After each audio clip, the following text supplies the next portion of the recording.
Hello, good morning, welcome to another blog. বন্ধুরা, আজকে সকাল থেকে উঠেই একদমই আলাদা এক দৃশ্য দেখতে পাচ্ছি। বাইরেটা পুরোটাই কুয়াশা, চারপাশে বুঝতে পারছি না কেন এই রকমভাবে একটা কুয়াশাচ্ছন্ন সকাল দেখব এই রকম তপ্ত দিনগুলোতে, সেটা বিশ্বাসের বাইরে। আর সবচেয়ে বড় কথা হলো, কুয়াশার সাথে সাথে ওয়েদার একদমই চেঞ্জ হয়ে রয়েছে। আর একটা শীতের সকালের আমেজ পুরো সম্পূর্ণ তোমরা দেখতেই পাচ্ছ। তো আমি তো অবাক, তোমরা কি বলতে বলো? সূর্যের দাবদাহে যেখানে প্রাণ অষ্টাগত, সেখানে এইরকম একটা সকাল দেখা অবিশ্বাস্য।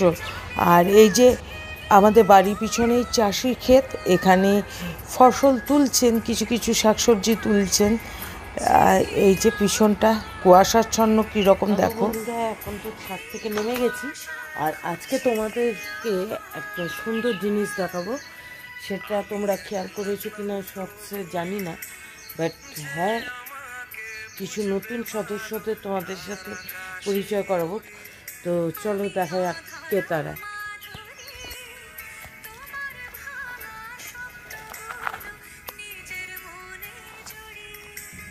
এই দেখো বন্ধুরা, আমাদের বাড়িতে কালী যে ঘোরাফেরা করে, ওর 5টা ছানা কয়েকদিন আগেই হয়েছে, তোমাদের সাথে শেয়ার করলাম। আর এখানে আমি দেখো ক্যাট মেরে নিজের একটু ভিডিও করে নিলাম, বোকা বোকা লাগছিল তবু করে নিলাম। আর মা এখানে সকালে গোপালকে ভোগ দিয়ে তুলসী তলায় জল দিয়ে সূর্য প্রণাম করছিল, তো আমি মায়েরও কিছু ক্লিপ নিলাম।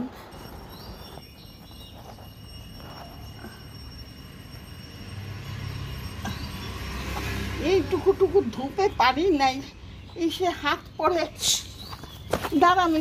তো হ্যালো বন্ধুরা, কয়েক ঘন্টা আগেই তোমাদের দেখিয়েছিলাম যে আজকে সকালটা কীরকম। একদম সম্পূর্ণ শীতের সকাল ছিল, আর কুয়াশা চারপাশে অবশ্যই ছিল। তবে তোমাদেরকে আমি দেখাবো এখন কীরকম পরিবেশ। জাস্ট এই দেখো বন্ধুরা, এখন কনকনে রোদ উঠে গেছে চারপাশে, আর অবশ্যই সেই গরম, গ্রীষ্মের গরমের দাবদাহের জ্বালা যন্ত্রণা শুরু হয়ে গেছে। দিন যত বাড়বে অবশ্যই গরম আর তাপ ততই বাড়বে। তো এই আমার সবুজ গাছ, যার একটু পরেই শুকিয়ে যাবে। আর এই দিকে দেখতেই পাচ্ছ সূর্যের তেজ কীরকম বেরিয়েছে। বন্ধুরা, একটু আগে দেখালাম যে আমাদের রোদ উঠেই গেছে, আর এই রোদের মধ্যে বসে মা কাচ্ছে কাপড়। আর মাকে একটু দেখানোর চেষ্টা করি, এই হচ্ছে মা।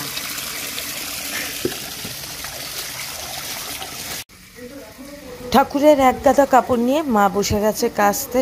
সকাল 8:30, কিন্তু এখনই সূর্যের তাপ প্রখর।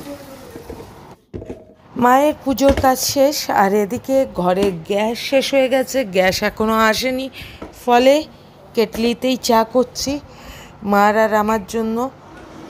এখন চা খাবো, সকালের চা এখনও খাওয়া হয়নি, তো সেই চায়েরই প্রস্তুতি পর্ব চলছে।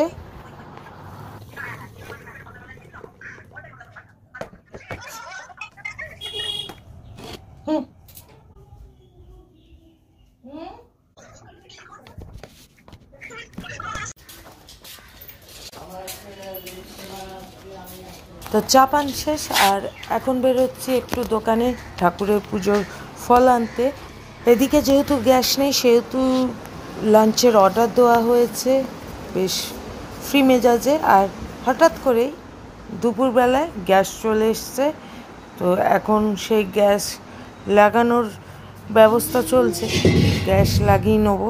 আর যেহেতু রান্নাবান্না নেই, খাবার অর্ডার দেওয়াই আছে, সেহেতু দুপুরের দিকটা অনেকটাই চাপমুক্ত।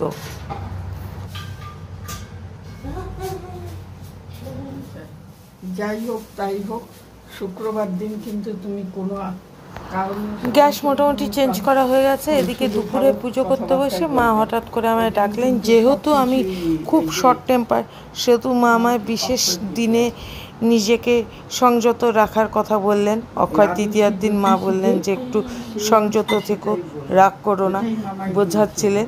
তো আমিও চুপ করে শুনছিলাম। আর এই হচ্ছে আমার ঠাকুরঘর, সবচেয়ে প্রিয় জায়গা। ইনাদের প্রত্যেকের স্বরূপ দেখলে পরেই মনটা খুব শান্ত হয়ে যায় আমার। এখন দুপুর 2টো বাজে, আর আমাদের 2টো লাঞ্চের অর্ডার দেওয়া হয়েছিল। তো সেই ভেজ থালি চলে এসছে প্যাকেটে। আর হঠাৎ করে মনে হলো রান্নাঘরে এসে গ্যাসটা চেক করা হয়নি, এখনও আগুন জ্বালিয়ে দেখা হয়নি। তো তাই জন্য আবার চেক করার জন্য রান্নাঘরে ঢুকলাম। তো গ্যাস থেকে কিছুটা গ্যাস বেরোচ্ছিলো, তো চেক করে নিলাম সেটা। দুপুরে খাওয়া তো এখন শেষ, আর মার হাতে এখন ফোন। আসলে মায়ের ফোনে আমার ফেসবুকটা খোলা, আর মা আমার ফেসবুক থেকেই যেটা ইচ্ছা হয় সেটা দেখেন। বিশেষ করে বিভিন্ন রান্নার চ্যানেলগুলো মা দেখেন।